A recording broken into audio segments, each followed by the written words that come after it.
Boulin. Merci, Monsieur le Président. Moi aussi, je suis de Pau, comme mon collègue Jean-François Blanco.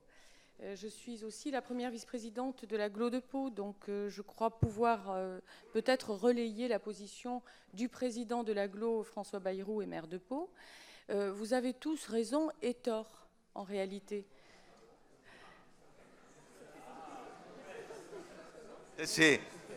Vous savez ce que vient de dire mon voisin? Je le cafte. Je le cafte.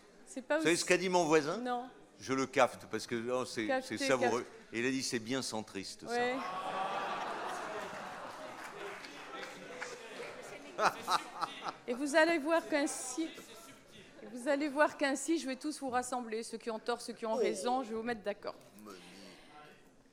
François Bayrou, depuis des années, vous le savez très bien, Monsieur le Président, vous en souvenez très bien, depuis les années 90, a toujours été pour une liaison, en tout cas rouvrir la liaison ferroviaire Pau-Canfranc, qui était fermée depuis des décennies, voulant ainsi en faire un axe ferroviaire international, de dimension internationale, un grand axe, on va dire Paris, Bordeaux, Pau, Saragosse, Madrid et le sud de l'Espagne, pour réaliser principalement, bien sûr, du transport de voyageurs, mais aussi du transport de fret, c'est-à-dire un axe ambitieux, avec une volonté ainsi de participer, de contribuer au développement économique et touristique, mais pas seulement du transport de voyageurs transfrontaliers à l'échelle du Béarn et de l'Aragon. C'est pas ça. On n'est pas à l'échelle du Béarn et de l'Aragon, mais à l'échelle internationale,